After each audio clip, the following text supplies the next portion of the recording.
రేవంత్ రెడ్డిపై Jeevan Reddy hot comments చేశారు. తాను పార్టీ వీడడానికి రేవంత్ రెడ్డే కారణమన్నారు జీవన్ రెడ్డి. కాంగ్రెస్ పాలన కంటే కేసీఆర్ పాలన బాగుందని చెప్పిన జీవన్ రెడ్డి మార్పు మార్పు అని ప్రజలు మోసపోయారని అన్నారు. తెలంగాణలో బీజేపీతో పోలిస్తే బీఆర్ఎస్ బెటర్ అంటున్నారు జీవన్ రెడ్డి. కానీ కాంగ్రెస్ పార్టీ ఆశించినటువంటి యొక్క ఫలితాలు ప్రజానీకానికి ఇవ్వలేకపోవడమే కాకుండా ఆర్గనైజేషన్ పరంగా కూడా ఇలా కాంగ్రెస్ పార్టీ పటిష్టత కొరకు ఎవరైతే పోరాటం చేసిండ్రో వాళ్ళను కూడా ఇగ్నోర్ చేయడం ఏదైతుందో, మరి వాళ్ళ విధి లేని పరిస్థితులలో మరి కాంగ్రెస్ పార్టీ వీడి వీళ్ళు మీరన్నట్టు ఏదైతుందో ఈ కాంగ్రెస్ పార్టీ ఇంకొక 30 మాసాలు అధికారం ఉండేటువంటి అవకాశం ఉన్నది.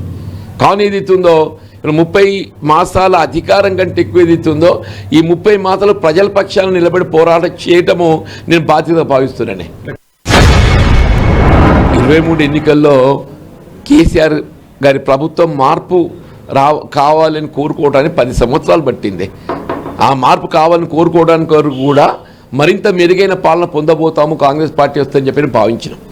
కానీ ఏదైతుందో మరింత మెరుగైన పాలన వస్తుందని చెప్పి భావించినామో మరింత మెరుగైన పాలన రావటం కాదు, అసలు ఆ 10 సంవత్సరాలు పొందిన ఫలాలు కూడా వాళ్ళ కనుమరుగైపోతున్నాయి. కేసీఆర్ గారి పాలనలో పొందినటువంటి ఫలాలు కూడా ఇలా కనుమరుగైపోతున్నాయి. ఇవాళ మీకు రైతాంగానికి సంబంధించిన రైతు బంధు ఉండేనే, ఇవాళ రైతు భరోసా అంటున్నామే. అలా 5,000 రూపాయలు పంటకి ఇచ్చినట్టయితే ఇలా కాంగ్రెస్ పార్టీ 7500 ఇస్తా అని చెప్పని పేర్కొన్నది. ఇప్పుడు 500 కాదు, 7500 కాదు, 5,000 కూడా సక్రమంగా ఇవ్వలేకపోతుందని చెప్పి అంటున్నాను.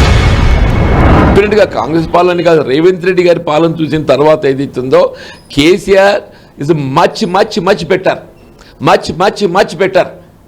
ఇవాళ కేసీఆర్ గారు ఏదైతుందో వీళ్ళ ఆనాడు కొంత ప్రభుత్వం అప్రూవల్లోకి నెట్టబడ్డది. కానీ ఆనాడు ప్రభుత్వం అప్రూవల్లోకి నెట్టబడ్డ కానీ అసెట్స్ క్రియేట్ చేయబడ్డాయి.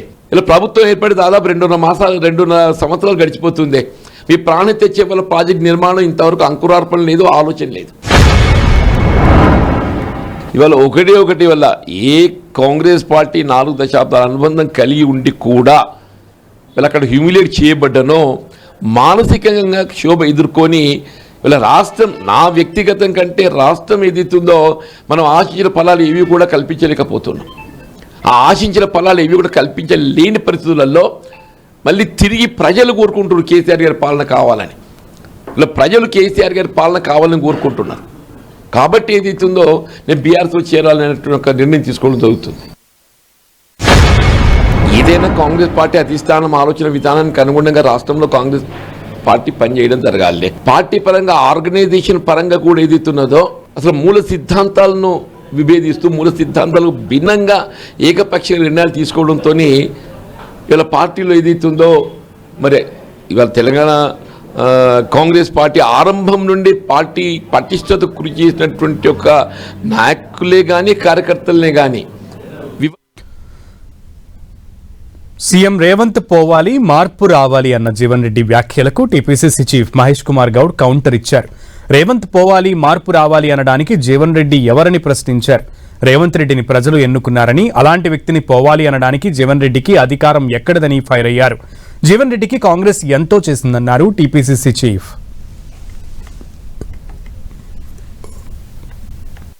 పెద్ద ఆయన మేము చాలా గౌరవం ఇచ్చాము, ఇప్పటికి కూడా ఇస్తాం. జీవన్ రెడ్డికి కాంగ్రెస్ పార్టీలో లభించినటువంటి అవకాశాలు 14 మార్లు బీఫామ్ తీసుకున్నట్టు నాయకుడు ఇవాళ ఈ రాష్ట్ర కాంగ్రెస్ పార్టీలో ఎవరూ లేరు. అవకాశాలు వచ్చాయి, కానీ సందర్భాన్ని బట్టి మెదులుకొని ఉన్న పరిస్థితులు బట్టి మెదులుకోవాల్సిన అవసరం ఉన్నప్పటికీ కూడా వారు పార్టీని వదిలినారు. ఆయన ఏ విమర్శ చేసినా కాంగ్రెస్ నాయకత్వం కానీ రాష్ట్రంలోని ప్రజలు కానీ దాన్ని విశ్వసించే పరిస్థితి లేరు. జీవన్ రెడ్డికి పార్టీ ఇవ్వాల్సినంత ఇచ్చింది, వారు కూడా పార్టీకి సేవ చేశారు. ప్రజలతో ఎన్నుకోబడినటువంటి శాసనసభ్యులు ఎన్నుకున్నటువంటి ముఖ్యమంత్రి రేవంత్ రెడ్డి గారు. జీవన్ రెడ్డి గారు పోవాలి అంటే పోయే పరిస్థితి ఉంటుంది. ప్రజాస్వామ్యం ఇది, ప్రజాస్వామికంగా శాసనసభ్యులు ఎన్నుకుంటే నాయకుడు ఆయన. జీవన్ రెడ్డి గారు ఎవరు? ఆయన పోవాలి, మార్పు రావాలి అనే దానికి ఇవాళ మార్పు వచ్చింది కాబట్టే బీఆర్ఎస్ పార్టీ ప్రజలు ఇంటికి పంపించినారు.